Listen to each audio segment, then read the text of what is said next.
ይኸው ባይገርም ባጋጣሚ እንደውም ቁጭ ብሏል መቶ መቀመጥ ይመቸዋል እሱ ቁጭ ብሏል አቶ ዳንኤል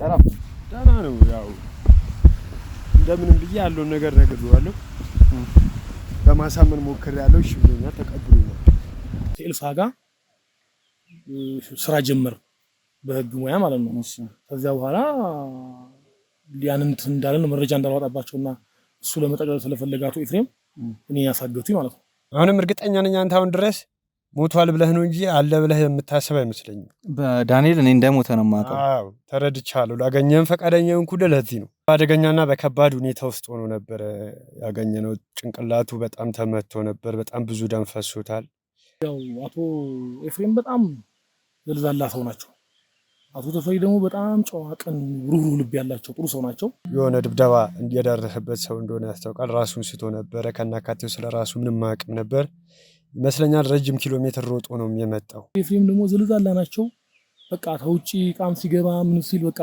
እንትን ብለው እንዲዝራዘም እንትን እንዲል ነው የሚፈልጉትና በቃ ሴሰኛ ናቸው መጠጣት መዘሙት ምናምን ነው ስራ ያቶ ኤፍሬም ማለት ነው እስከ ተወሰነ ጊዜ ራሱን ማያቀም ብዙም አይነት እንቅስቃሴ አያደርግም ሽንት ቤት እኛንን በግድ ሽንት ቤት ተደግፎ በሰው ኃይል ተይዞ ነው የሚሄደው ሚስቲ በወንድሜ በአጎቴ እንደተካድኩ እንግዲህ አስበው እንግዲህ የደረሰኝብኝን በደል ተመልሷል ግን አሁንም ሙሉ በሙሉ 100% ሙሉ ለሙሉ ሁሉንም ነገር አስተውሶ መናገር አይችልም ግን እኔ በቃ እኔ አሁን የምነግርህ ነገር እንደው ትንሽ የሚታማ አስተውሰው ነው እንጂ ከባድ ድብደባ ጭንቅላት ላይ ደርሶብኛል እና ብዙ ማላስታውሳቸው ነገሮችም አሉ በመሃል ላይና ማስታውሰው ነው ነገር በዚያን ሰዓት እኔ በጣም የደበደቡ እሷን አምጣን የሚሉኝ እሷ ግን በራሷ መንገድ የተሰወረች ነው መሰለኝ ብያለሁ በመቀጠል ደግሞ ጭንቅላቱ ላይ በደረሰበት ጉዳት ስለደረሰበትና ስለመጣበት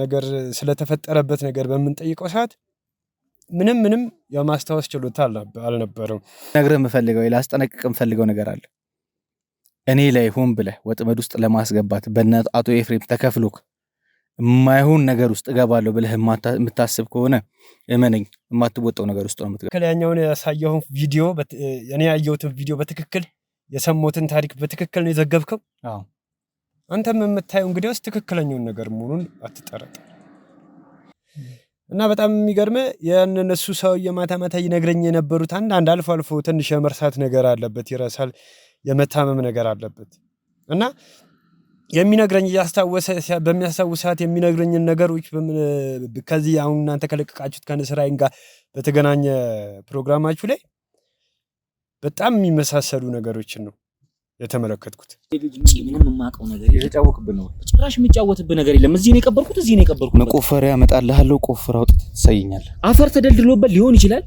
ምንድነው የምትለው አይደለም ምንድነው ያለ ያለው ናስኪ ምንድነው የምትለው ናስኪ ምንድነው ናውጣ ሞቶም ከሆነ እንታሳይ ይፈልጋል አይነት በዚህ ልክ አይደለም ተነስ ውጣ ቶሎ ነው ና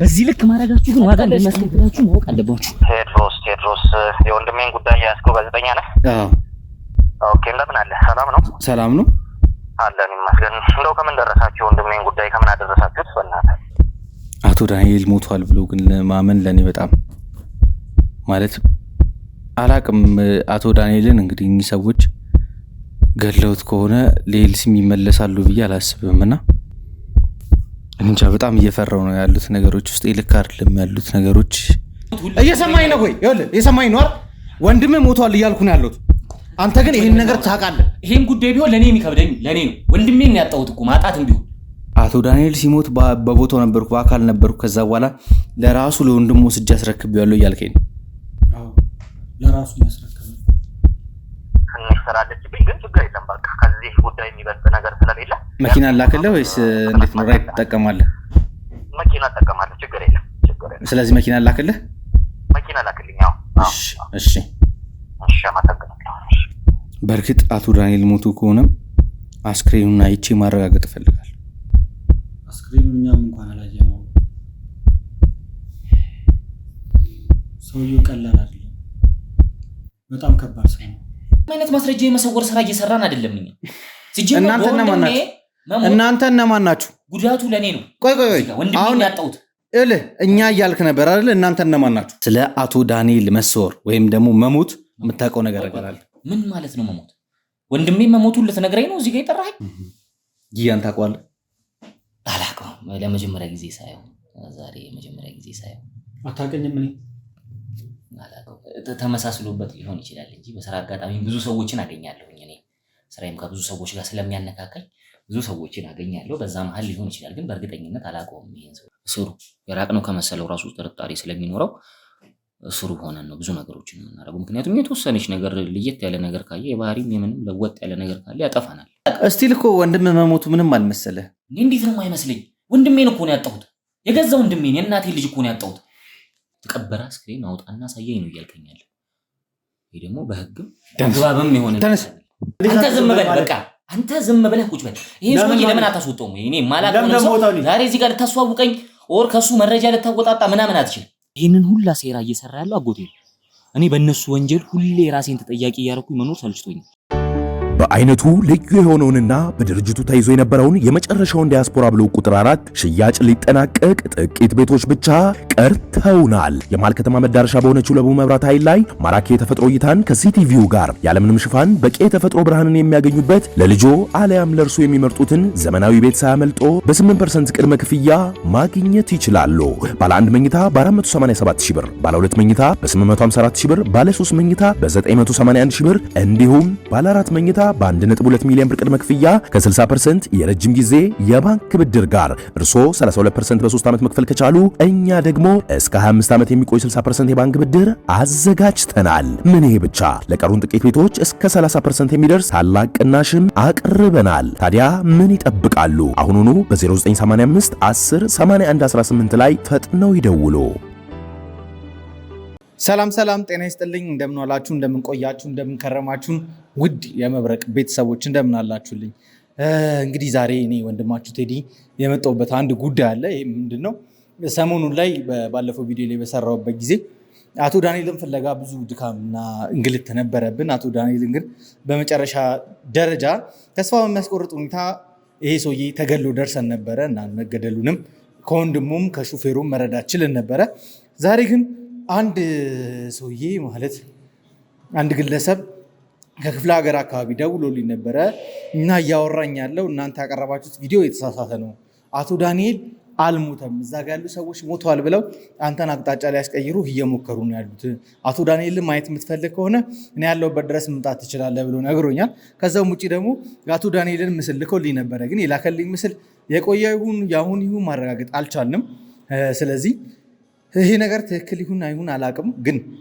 ከቲሜ ጋር ስንነጋገር እስኪ ለምን በዛውም አየር መቀየር ነው ወጣ ብለን ይሄ ነገር እውነት ይሁን አይሁንም የሚለው ነገር ቼክ አድርገን እንምጣ የሚለው መግባቢያ ላይ ደርሰናል ስለዚህ እንግዲህ በእርግጥ እኔ ማለት ይሄን ነገር የማደርገው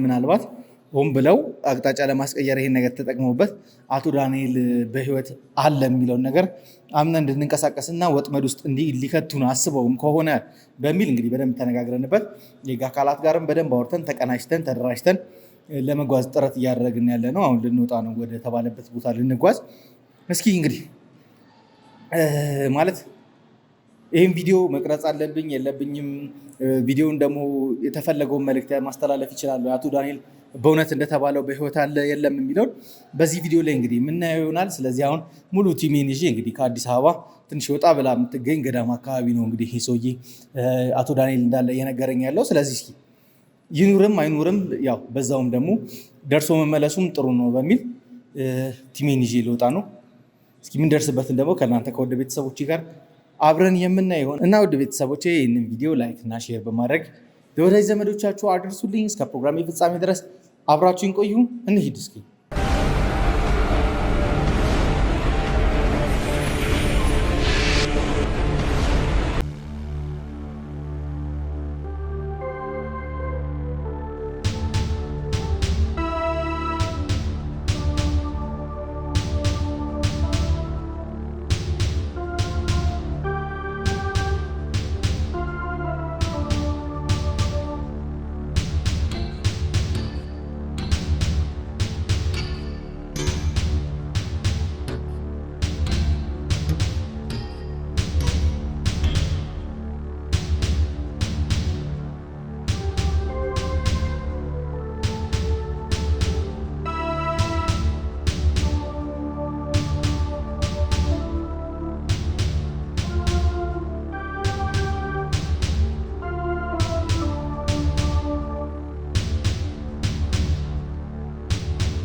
እንግዲህ ውድ ቤተሰቦቼ ያው እንግዲህ በመግቢያ ላይ እንደነገርኳችሁ ዛሬ በጣም የሚያወዛግብ መረጃ ነው የተሰጠኝ። እኔ ካለኝ እውነታ ትንሽ ወዘገብ የሚያደርግ ነገር ነው የተሰጠኝ መረጃና ይሄ ነገር ትክክል ነው አይደለም የሚለው እንግዲህ ለማጣራት አሁን የምገኘው ከአዲስ አበባ ትንሽ ወጣ ብዬ ነው።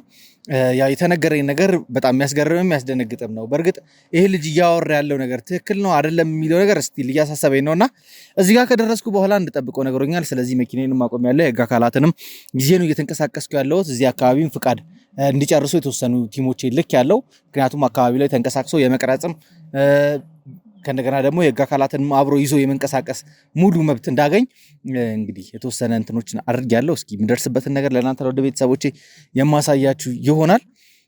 እስኪ ለማንኛውም ወንድማችንን እንጠብቀውና የሚፈጠረውን ነገር እናያለን።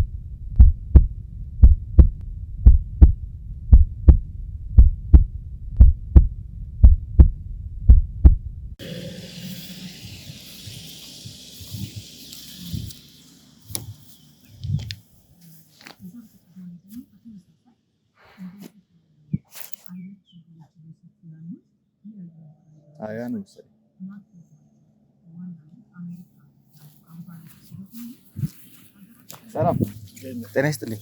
እንዴት ነው እንደምን? ሰላም ነው? እንዴት ነህ? ስላገኘሁ ደስ ብሎኛል። ያው ብዙ ነገር በስልክ እያወራኸኝ ነበር የነገርከኝ ነበርና ምን ላይ ነው የደረስከው? ያው እሱም አውርቼው ነበር እንድታገኘው እንደሚፈልግ ፈቃደኛ ሆኖልኛል። ሙሉ ለሙሉ ባያምነኝም ግን ምናልባት ካሜራ ምናምን ስዳት ካንተ ሌላ ነገር እንዳይመስለውና እንዳይጠራጠር። እሺ ለማንኛውም መኪና ውስጥ ገብተን እየሄድን ማውራት እንችላለን? እሺ እንችላለን። እሺ አንዴ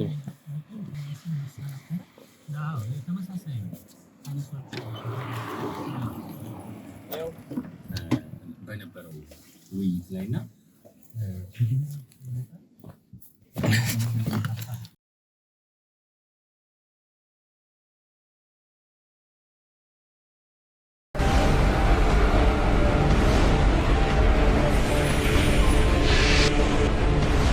እንግዲህ ውድ ቤተሰቦቼ ያው በመግቢያ ላይም ደጋግሜ ተናግሬያለሁ። ዛሬ እኔ ለማመን በጣም የሚከብደኝ አይነት ኬዝ ነው የገጠመኝና ዳንኤል በህይወት አለ። እኔ ጋር ነው ያለው ማለት እኔ እየተንከባከብኩት ያለሁት አንድ ገዳም ላይ ተደብቆ ነው ያለው እንግዲህ እያለኝ ነው ያለው ወንድሜና እስኪ መጀመሪያ ያው ጠለቅ ብለን ወደ ጉዳዩ ከመግባታችን በፊት ለእኔ በስልክ የተወሰነ ነገር አውቄያለሁ። ማን እንደሆንክ ምናምን የተወሰነ ነገር ነግረኸኛል። ግን ቤተሰቦቼም አንተን እንዲያውቁ ፈልጋለሁና አንተም ማን ልበል? እሺ እኔ ስሜ ዳዊት ይባላል። ዳዊት ቢናም ይባላል። እሺ ዳዊት ያው እዚህ አካባቢ ላይ ነዋሪ እንደሆንክ እያጫወከኝ ነበርና በዚህ በገዳሙም አካባቢ ብዙ ነገሮች እንደምታስተባብር ብዙ ነገሮች ስታደርግ እንደነበረ እየነገርከኝ ነበር የነበረው። እስኪ ምን ይመስላል እዚህ አካባቢ ያለው ህይወት ኑሯችሁ ምን ይመስላል? ያው ላለመደው ሰው አስቸጋሪ ነው። ትንሽ ላይ አስቸጋሪው ይችላል ላለመደው ሰው ግን በየጊዜው እየኖርክ በምትሄድበት ጊዜ ግን እየለመድከው ስለምትመጣ ብዙም የሚከብድ ነገር የለም። ኖርማል ነው። ደስ የሚል ህይወት ነው እዚህ የምንኖረው ከከተማ ህይወት። እንደውም ይሄኛው ህይወት ይሻላል። አንተ ከተማን ታውቃታለህ በደንብ? ብዙም ባይሆን በመጠኑ አውቃታለሁ። በመጠኑ ታዲያ እዚህ ከገባ በኋላ አሁን ያው ገዳማዊ ስርዓት የገዳም እንትኖች ነገሮች ናቸው ያሉት አካባቢው ላይና እዚህ ቦታ ላይ ከገባ በኋላ እንግዲህ ያየኸው ብዙ ነገሮች ይኖራሉ ብዬ አስባለሁ። ዳይሬክትሊ ወደ ጥያቄያችን ወደ ጉዳዩ ከመግባቴ በፊት ትንሽ ስለ አካባቢውም የተወሰነ መረጃ ለእኔም ለቤተሰቦች የምንሰጠኝ በማለት ነው። እንግዲህ እንደምታየው አካባቢው ገዳም ነው። ብዙ የገዳማት መነኩሴዎች የሚገኙበት እና ትልቅ እምነት የሚካሄድበት የእምነት ቦታ ነው። ያው ደስ የሚል ሁኔታ ነው የምታየው። ክርስቲያን ከሆንክና ገዳም ገብተህ የምታየው ሱባኤ ይዘህ የምታውቅ ከሆነ ምናልባት ስለዚህ ሁኔታ የምታውቀው ነገር አይጠፋም ብዬ አስባለሁ። ያው መንፈሳዊ ህይወት ላይ ስትኖር ጥሩ ስራን በመስራት ጥሩ ነገርን በማድረግ ካለህ ላይ ለሌለውን አካፍለህ በመኖር የምታሳልፍበት ቦታ ነው። ባይኖርህም የለኝም ብለህ ዝም የምትለው ነገር የለም። ካልደችህም ግማሽ ቁሉ ላይ ለጓደኛህም የምታካፍለው ነገር ይኖራል። አንተም ከሌለህ እንደዛው ከጓደኞችህ ጋር ተካፍለህ የምትኖርበት ትልቅ የእምነት ቦታ ነው። መልካም እንግዲህ ዳዊት ያው በመግቢያ ላይ ለቤተሰቦቼ ብዙ ነገር ሳስተዋውቅ ሳወራ ነበርና እኛ አቶ ዳንኤል እንደሞተ ነው የምናውቀው። አቶ ዳንኤል ሞቷል ተብሎ የተቀበረበት ቦታ ድረስ ሄደናል እና እዚህ ጋር የተቀበረው ተብለን ቆፍሮ ወደ ማውጣት ሁላ ሂደት ውስጥ እየገባን ነበር የነበረው። ከአቶ ናትናኤል ጋር በጣም ግጭት ውስጥም ግብ ውስጥም ነበር የነበርኩት። አንተ እንዴት ስለኛ ሚዲያ ልታውቅ ቻልክና አቶ ዳንኤል አልሞተም ብለህ እኔን ዳይሬክትሊ ኮንታክት ለማድረግ የቻልክበት መንገድ ምንድን ነው? ያው እንደነገርኩ የእናንተን ሚዲያ አይነሰራይንንም እከታተላለሁ በደንብ አለኝ እና የዚህ ሰውዬ ታሪክ በነገራችን ላይ አሁንም እርግጠኛ ነኝ አንተ አሁን ድረስ ሞቷል ብለህ ነው እንጂ አለ ብለህ የምታስብ አይመስለኝም። በዳንኤል እኔ እንደሞተ ነው የማውቀው። አዎ ተረድቻለሁ። ላገኘህም ፈቃደኛ ሆንኩ ለዚህ ነው። እና በጣም የሚገርምህ የእነሱ ሰውዬ ማታ ማታ ይነግረኝ የነበሩት አንድ አልፎ አልፎ ትንሽ የመርሳት ነገር አለበት፣ ይረሳል፣ የመታመም ነገር አለበት እና የሚነግረኝ እያስታወሰ በሚያስታውስ ሰዓት የሚነግረኝን ነገሮች ከዚህ አሁን እናንተ ከለቀቃችሁት ከንስራይን ጋር በተገናኘ ፕሮግራማችሁ ላይ በጣም የሚመሳሰሉ ነገሮችን ነው የተመለከትኩት። ስለዚህ አቶ ዳዊት በእርግጠኝነት አቶ ዳንኤል ነው ለማለት እንቸገራለን ማለት ነው። እንዴ የምትቸገሩት እናንተ ናችሁ እንጂ እኔማ ራሱ ለመሆኑ 100% እርግጠኛ ስለሆንኩና ስላረጋገጥኩ ነው አንተን እዚህ ጋር ደውዬ ጠርቼ ላገኘህና ስለዚህ ጉዳይ እንድናወራበት ሐሳቤን ልነግርህ። ጥሩ ነገር ነው ይሄ፣ መጥፎ ነገር አይደለም። ይሄን ሰው መርዳት ነው። በእርግጥ እኔ ወደዚህ ስመጣ እየተጠራጠርኩ ነው። ምክንያቱም እነዚህ ሰዎች በጣም አደገኞች ስለሆኑ እኛን የሆነ ወጥመድ ውስጥ ሊከቱን ሆን ብለው አስበው ወደዚህ ቦታ የላኩን ይመስለኛል እየመሰለኝ የመጣሁት። ምክንያቱም ታውቃላችሁ ውድ ቤተሰቦቼ ብዙ የተፈጠሩ ነገሮች አሉ። እዛ ጋር አቶ ዳንኤል ሞተዋል ብለን ብዙ ነገሮች አይተናል። ከሱም ብቻ ከአቶ ናትናኤል የሰማነው ነገር አለ። ወንድሙ እንደሞተ ሲነገረው ምንም አይነት መደናገጥ አይታይበትም ነበረ። ይሄን ነገር እንደሚያውቅ ከ6 ወር በፊት እንደተፈጸመ ነበር ይሄ ነገር ሲነግረን የነበረውና ከሱ ውጪም ደግሞ ሹፌሩም ብዙ ነገሮች ነግሮናል። ሰውየውን ኮፈን ውስጥ ከተው ብዙ ሲያንገላቱት ሲደበድቡት እንደነበረ ብዙ ነገር ተነግሮናልና አቶ ዳንኤል አልሞተም ብሎ ለማመን በጣም የሚከብድ አይነት ሁኔታ ውስጥ ነው ያለነው። ግን ወንድሜ አሁን እየነገረኝ ያለው በስልክም ብዙ ነገር አውርተናል።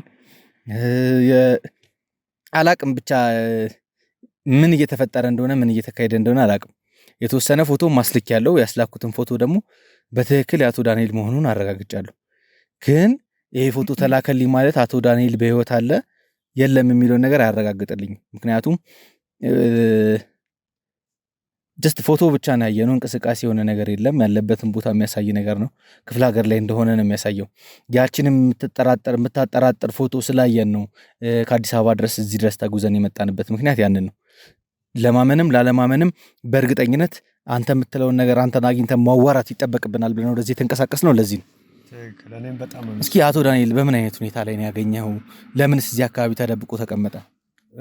አቶ ዳንኤልን ያገኘሁት እኛ ጫካ ውስጥ ዞር ዞር እያልን ከገዳም ወጥተን ጫካው ላይ ወክ እንደማድረግ ንፋስ እንደመቀበል ዞር ዞር በምንልበት ሰዓት ላይ በጣም በአደገኛና በከባድ ሁኔታ ውስጥ ሆኖ ነበር ያገኘነው። ጭንቅላቱ በጣም ተመቶ ነበር። በጣም ብዙ ደም ፈሶታል እና እሱ እንዳልኩ ባገኘሁት ሰዓት በጣም ተመቶ ነበር። በጣም ትልቅ የሆነ ድብደባ የደረሰበት ሰው እንደሆነ ያስታውቃል። ራሱን ስቶ ነበረ። ከናካቴው ስለ ራሱ ምንም አያውቅም ነበር ይመስለኛል። ረጅም ኪሎ ሜትር ሮጦ ነው የመጣው። ድካምና በቃ ራሱን የመሳት ሁኔታ ላይ ነበረ። ሰውነቱ በሙሉ ዝሎ ነበር። ከጓደኞች ጋር በመተባበር አፋፍሰን ይዘነው ወጣን። ይዘነው ሄድን። ገላውን አጣጠብን፣ ሰውነቱን አጣጠብን።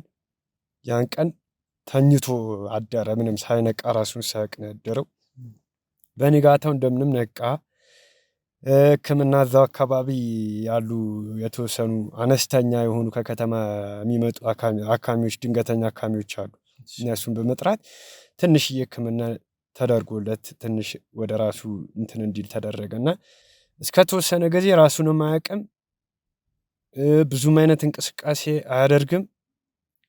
ሽንት ቤት እኛንን በግድ ሽንት ቤት ተደግፎ በሰው ኃይል ተይዞ ነው የሚሄደው።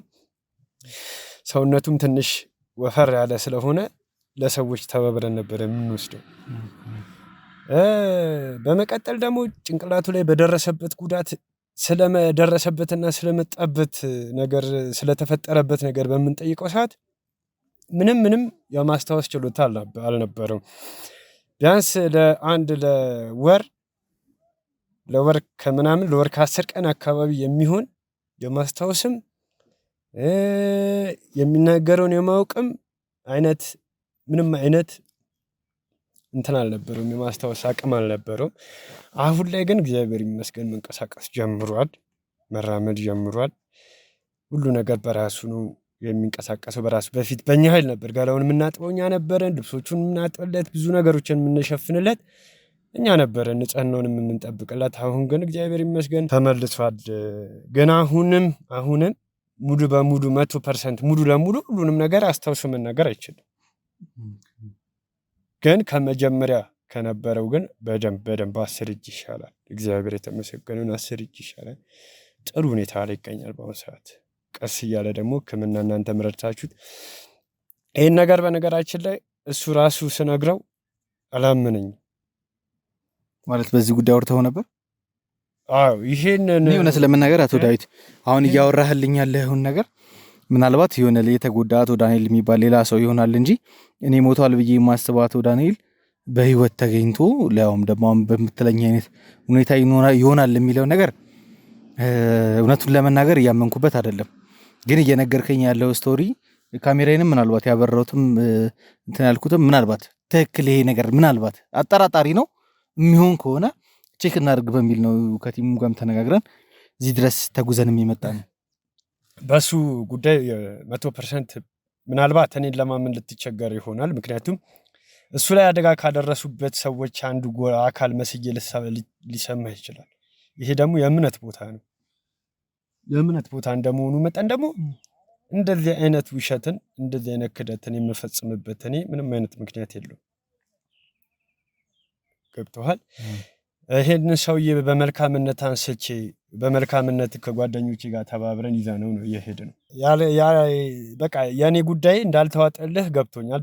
ዳንኤልን ያው እንደነገርክኝ ቀብሬዋለሁ ነው ያልከኝ እና እኔ ቀብሬው ሳይሆን ሞቷል የሚባለው ነገር የተቀበረበትን ቦታ ነው እንጂ ያሳየን በእርግጠኝነት እዛ ጋም ተቀብሯል የሚል ነገር የለም። ግን አቶ ዳንኤል እንደሞተ ነው ያመን ነው። ተረድቻለሁ። ያን ነው የምልህ እኮ እኔ አንተ የምታስበው እኔን የምታስበኝ ዳንኤልን ከጎዱት ሰዎች ጎን ነው ሊያጭበረብረኝም አስቦ ሊሆን ይችላል የሚል እሳቤ ውስጥም ሊፈጠር ይችላል። ምክንያቱም እንደሞተ እንደዛ ነው ያሰብኩት። ምክንያቱም ስለ አቶ ዳንኤል የመጀመሪያ ጥቆማ የሰጠኝ እንግዲህ ወንድሙ ናትናኤልን የምናስታውሰው ነው። ቤተሰቦች ራሱ ጥቆማ ሰጥቶን ወንድሙ እንደጠፋ ከተሰወረ ብዙ ጊዜ እንደሆነው ከነገረን በኋላ ለወንድሙ መሞት ተጠያቂ የነበረ ሰው ሆኗልና አሁንም እዚህ ጋር ጥቆማ ሊሰጠኝ አቶ ዳንኤልን አውቀዋለሁ አቶ ዳንኤል እኔ ጋር ነው ያለኝን ሰውዬ ላምን የምችልበት ምክንያት የለም። በነገራችን ላይ ልታምነኛ አንተ ብቻ አይደለህም እና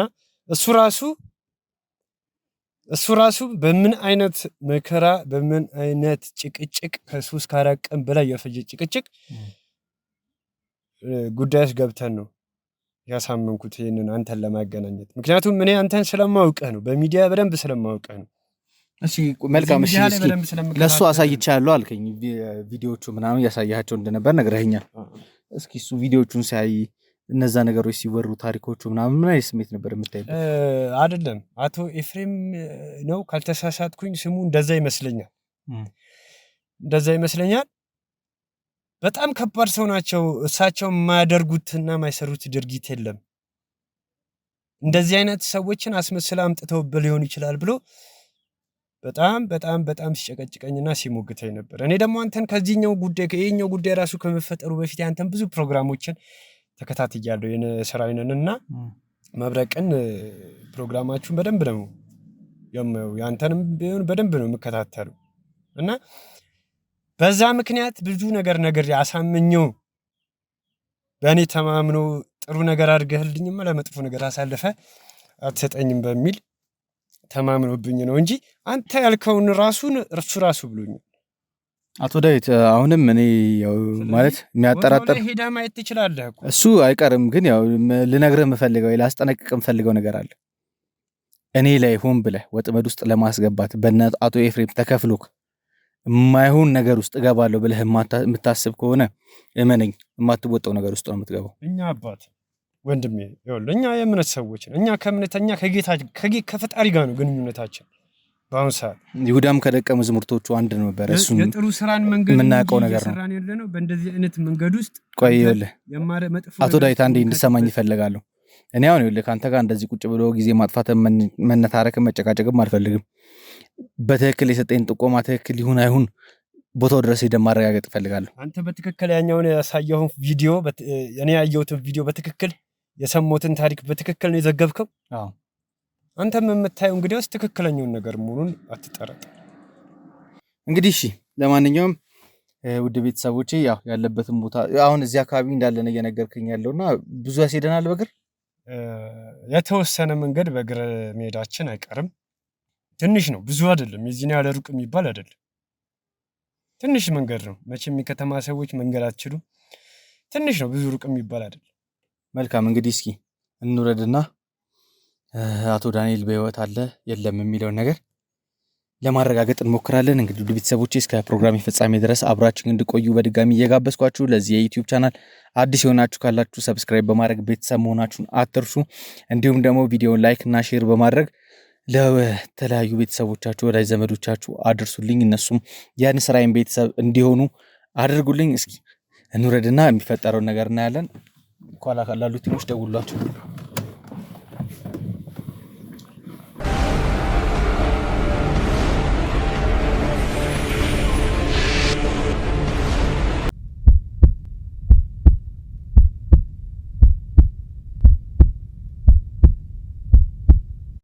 እና እዚሁ አካባቢ ነው ያለው?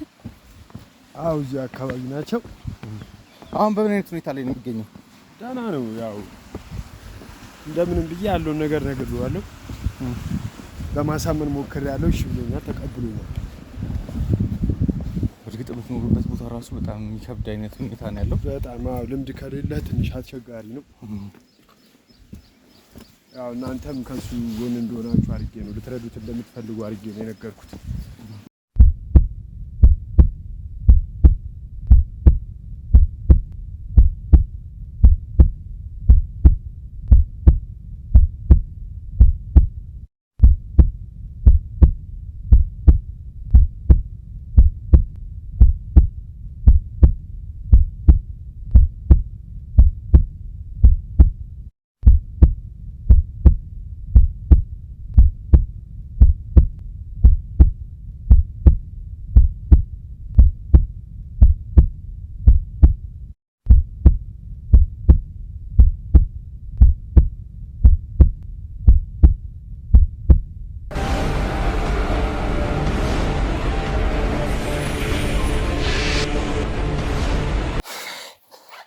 ይኸው ባይገርም በአጋጣሚ እንደውም ቁጭ ብሏል። መቶ መቀመጥ ይመቸዋል። አቶ ዳንኤል እሱ ነው።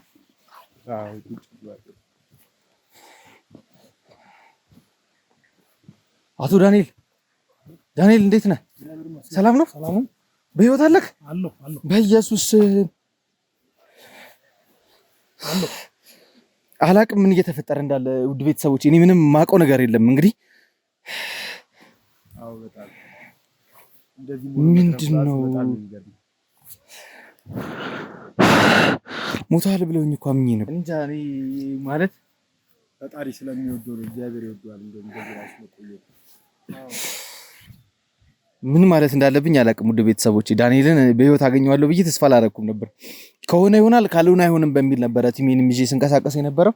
ይሄንን ልጅም ያው ሲነግረኝ የነበሩትን ነገሮች ለመቀበል ትንሽ እያዳገተኝ ነበር የነበሩት።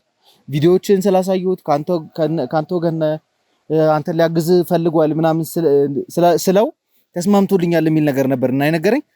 ይኖራል አይኖርም አቶ ኤፍሬም ሆን ብለው አውቀው ወጥመዳችሁ ውስጥ ሊከቱን ይሁን ምናምን ብቻ ነገሮች ግራ ሲያጋቡኝ ነበር የነበሩትና እንጃ እኔ ማለት እብደትም እየመሰለኝ ያሉ ነገሮች ድራማም እየተሰራብኝ ነው እየመሰለኝ ያለው።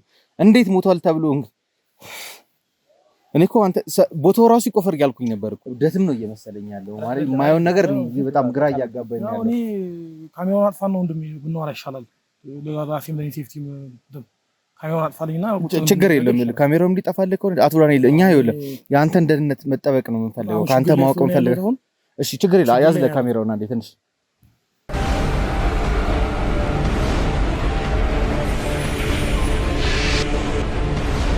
እንግዲህ ውድ ቤተሰቦቼ እኔ እንጃ እኔ አሁን ማለት በጣም ግራ እየተጋባው ነው ያለሁት። አቶ ዳንኤል እንግዲህ ሞቷል ብለን አምነን ስንት ነገር እዛ ጋር ቦታው ተቆፍሮ እንዲታይልኝ ስፈልግ ነበረ። ናትናኤልንም ላምነው አልቻልኩም። ብቻ ብዙ ነገር ከናትናኤል ጋር ብዙ ነገሮች አወርተናል። ከዛ በኋላም ካሜራ ካጠፋው በኋላ ከሱ ጋር በሚፈልገው ቋንቋ ብዙ ነገሮችን ስናወራ ነበር የነበረውና በዛን ሰዓት ላይም እየሰጠኝ የነበሩት በጣም ቅብዥርዥር ያሉ መልሶች ናቸው ያሉትና ልጁ ካሜራው ጋርም አልመሰለኝም። እዛ ጋር ሲያወራቸው የነበሩት ነገሮች በጣም የሚያጠራጥሩ ብዙ ነገሮች ነበሩት። ግን እኔ ምንም አይነት ተስፋ አቶ ዳንኤል በህይወት ይኖራል የሚል አልነበረኝም። ምክንያቱም አቶ ዳንኤል ምን አይነት ዶክመንቶችን ይዞ እንደሄደ ሲነገረን ነበረ። ከዛ የነበረው ሁኔታዎች ምናምን በጣም ሌልሲ እንድሰጋ ያደረጉኝ ብዙ ነገሮች ነበሩ የነበሩትና አቶ ዳንኤልን በህይወት ያውም በእንደዚህ አይነት አካባቢ ማግኘቴ በጣም ነው ያስገረመኝና ቦታው እንግዲህ ያ መግቢያ ላይ አይታችሁታል ብዬ ነው። ለመግባት በጣም የሚያስቸግር ነው። ለመኪና መንገድ የለውም። በእግር በጣም ቢያንስ ከ30 ከ40 ደቂቃ በላይ ተጉዘናል በእግር። ይሄን ያህል እንግዲህ አቆራርጠን እንግዲህ አንድ ገዳም አካባቢ ነው የምንገኘውና ይሄ ሰውዬ ለወራት እዚህ ተሸሽጎ እንደነበረ አብዛኛውን ነገር ወንድማችን ሲረዳው እንደነበረ እንግዲህ እየነገረኝ ነበር የነበረውና ብቻ እኔ የሆነ ግራ የሚያጋቡ ብዙ ነገሮች አጋጥሞኛል። በትክክል ግን አቶ ዳንኤልን አግኝቼዋለሁ። አቶ ዳንኤል መሆኑን አውቃለሁ። ምክንያቱም ፎቶዎችን አይቻለሁ፣ ምን ብያለሁ፣ ከትዕግስት ጋር የነበራቸውንም ብዙ ነገሮች አይቻለሁና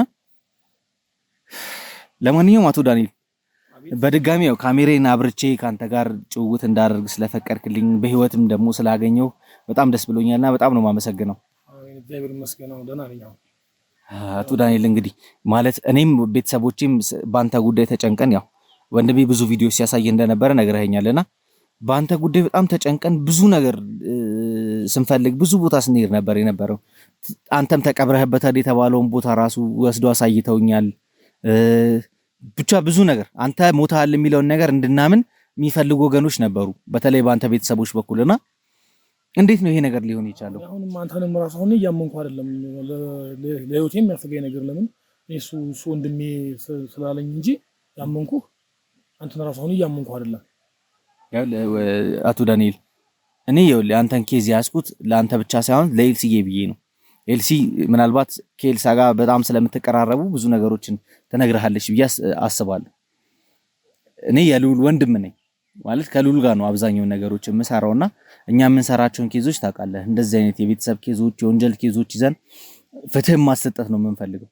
ያው እንዳንተ የህግ ባለሙያ ባንሆንም ጠበቃ ወይ አቃቢ ህግ ወይ ዳኛ ባንሆንም ግን እየሰራን ያለነው መረጃዎችና ማስረጃዎችን አሰባስቦ ለህግ አካላት አሳልፎ መስጠት ነው። ፍትህ እንዲሰፍን ማድረግ ነው የኛ ስራችንና ማለት በደንብ ፈታ ብለህ እንድታወራኝ እፈልጋለሁ። እኔ አሁን እዚህ ገዳም ያለሁት አሁን 3 ወር ሆኛል። 6 ወር አካባቢ አግተውኝ 6 ወር ቆይቼ ጠፍቼ ነው የመጣሁት። አሁን እዚህ ወደዚህ ገዳም የመጣው እዚህ አሁን 3 ወር ነው። ማን ነበር? እንዴት ነበር? እስኪ ከመጀመሪያው ጀምረን እንጫወት። ማን ነበር ያገተክ? እንዴት ተደርጎ ልታገት የቻልከው? የተደረሰበት ወንድሜም አለበት፣ ባለቤቴም አልጠበቅኩም ነበር። ባለቤቴም እንዳለችበት ወይዘሮ ትዕግስት እሷም እንዳለችበት ወንድሜም ናትናኤልም እንዳለበት ነው የተነገረ መጨረሻ ላይ የደረስኩበት መረጃ ማለት ነው። እንደ ህግ ባለሙያ ተሰማ እነሱም እጅ አለበት። ያው አቶ ዳንኤል ያው ከመጀመሪያ ጀምሮ ነገሮች እንዲያጫውቱኝ ፈልጋለሁ። እርስዎ ከአቶ ተፈሪ ጋር ክፍለ ሀገር ድረስ እየሄዱ ይገናኙ እንደነበረ ከዛም ውጪ ደግሞ ኤልሳን ለመርዳት አንዳንድ ጥረቶች ስታደርግ ነበርና በአቶ ኤፍሬም እና በአቶ ተፈሪ መካከል የነበረውን ግጭት በደንብ ታውቃለህ ብዬ አስባለሁ።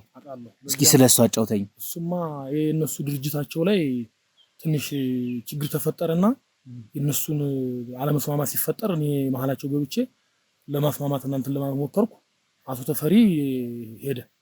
መጨረሻ ላይ ሲሄድ እኔ ከኤልሳ ጋር ስራ ጀመር በህግ ሙያ ማለት ነው።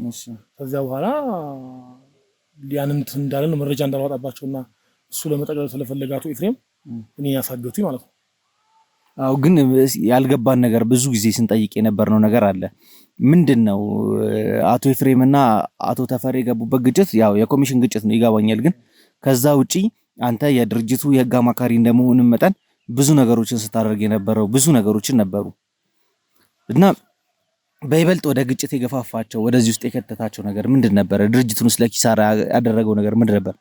ድርጅቱ ለኪሳራ ያደረገበት ምክንያት ያው አቶ ኤፍሬም በጣም ዘልዛላ ሰው ናቸው።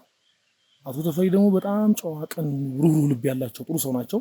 እሳቸው በቃ ተሳች ተሰራተኛ ተቀን ሰራተኛው ጀምሮ እስከላይ ድረስ አብረው ነው የሚሰሩት። በቃ ተዚያ ተድርጅቱ አይጠፉም እና ስራቸውን በስነ ስርዓት ነው የሚሰሩት። አቶ ኤፍሬም ደግሞ ዘልዛላ ናቸው።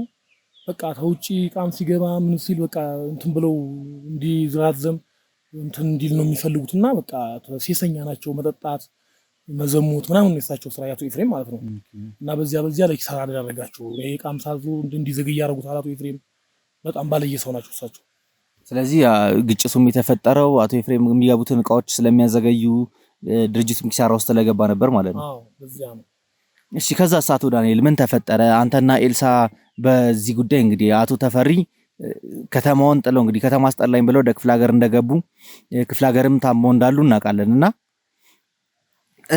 ያ ነገር ሲፈጠር ኤልሳ በዚህ ጉዳይ ላይ ገፍታ ለመሄድ ስትፈልግ አንተ እሷን ለመርዳት እንዴት ነው ብቻ ተገናኝታችሁ ልታወሩ የቻላችሁት? ከኤልሳ ጋር ተገናኝተን ከኤልሳ ጋር ተወይዘሮ ኤልሳ ጋር እሷ በቃ አባቷን ድርጅት ማስቀጠል ስለምንፈልግ እኔን አማከረችኝ። ስታማከረኝ በቃ ይሄ በዚህ ይሆናል ብዬም ጀመርኩ ስራ ስንጀምር በቃ በዚያ ምክንያት ነው። ከዚያ በኋላ ነው እንግዲህ ወደ መግስት ደረጃ የደረሱት።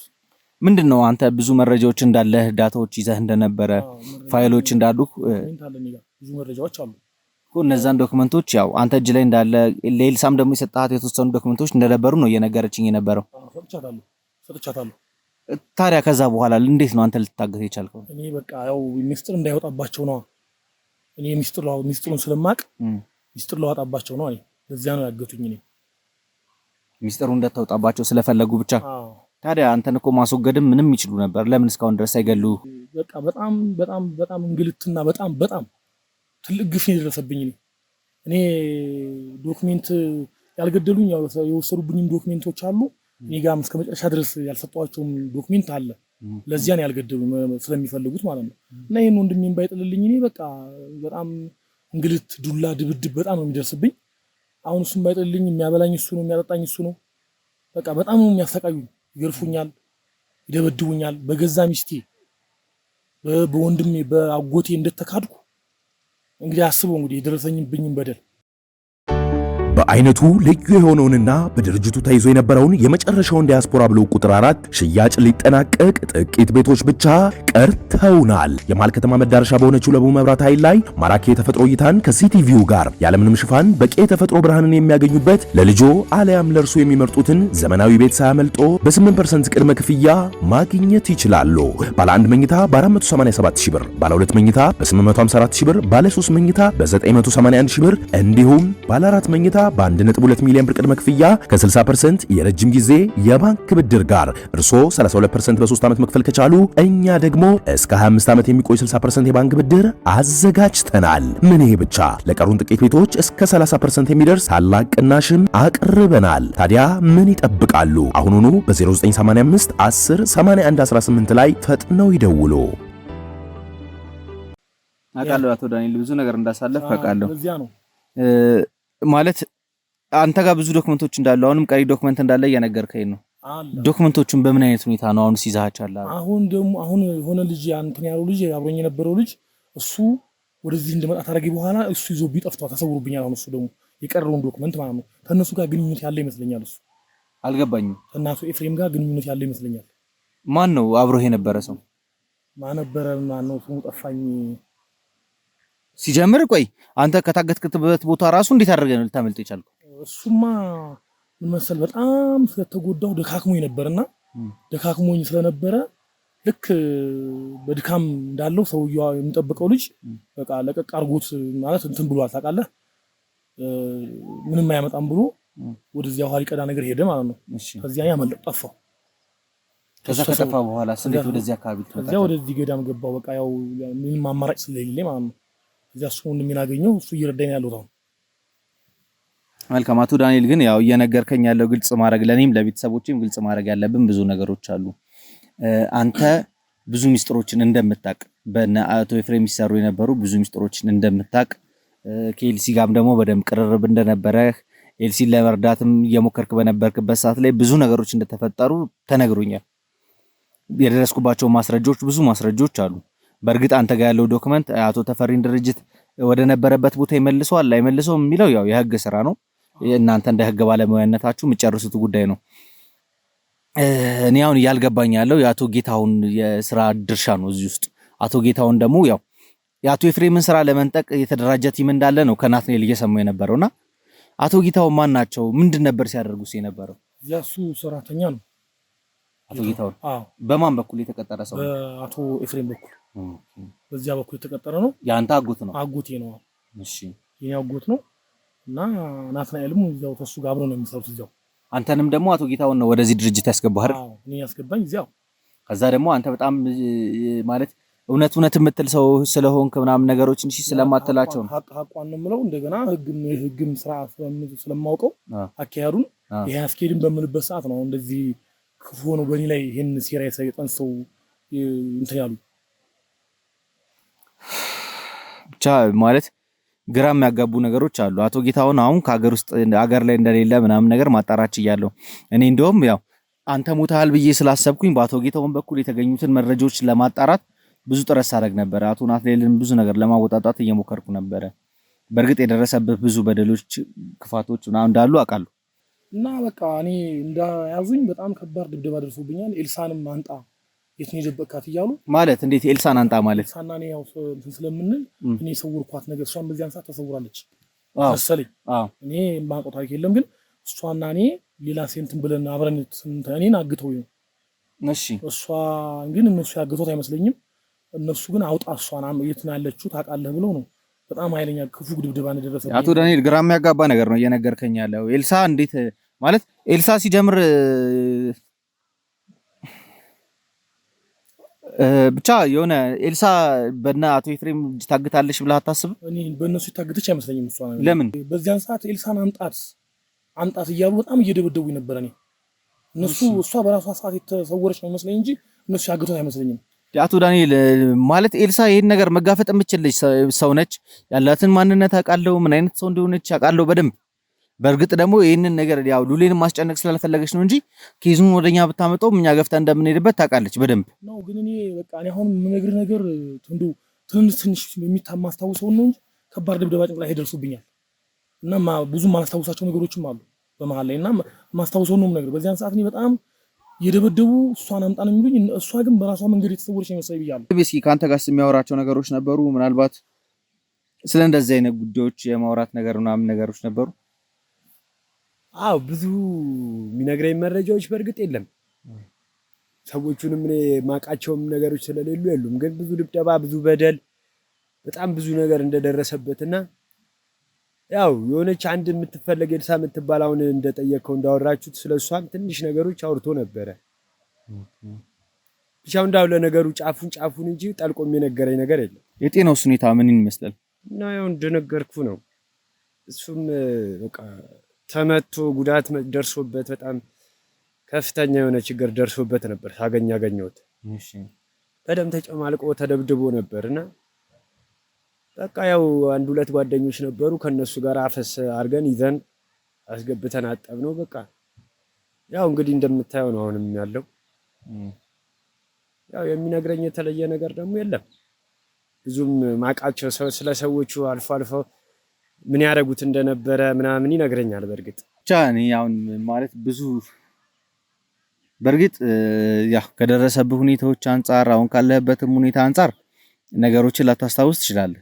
ላስጨንቅም ልገፋፋም አልችልም አውቃለሁ። ግን አቶ ዳንኤል ይኸውልህ መቀመጥ ራሱ አልቻልም እንደዚህ አሁን በቃ አንተ በሱ ምክንያት እምነቱም የለኝም። ያው ብዙ የማስታወስ ችግር አለብኝ ማለት በተፈጠሩት ነገሮች ነው። ጭንቅላቴን በጣም ተደብድቤያለሁ። የማስታወስ ችግር አለብኝ። መቀመጥ መነሳትም በግድ ነው። አቶ ዳንኤል ያው ማለት እኔ አንተን ልረዳህ ነው የመጣሁት። አንተን ከመርዳትም ባሻገር ደግሞ እውነታውን ማውጣት ስለምፈልግ ነው። ፍትህ እንዲሰፍን ስለምፈልግ ነው እዚህ ድረስ በድፍረት የመጣሁት። አካባቢ በጣም ከባድ ቦታ ነው። ምናልባት በእናቶ ኤፍሬም ሰዎችም ከእንደገና ደግሞ ባንተ አጎትም እየደረስኩባቸው ያሉትን መረጃዎች ስለሚያውቁ ብዙ ነገር ሊያደርሱብኝ ይችሉ ነበረ። ያንኑ ለሳልፈራ ተጋፍጬ እዚህ ድረስ የመጣሁት ካንተ ብዙ እውነታ እንሰማለሁ ብዬ ነው። ካንተ ያለውን ነገር እኮ በደንብ አድርጌ ነገርኩህ እኮ።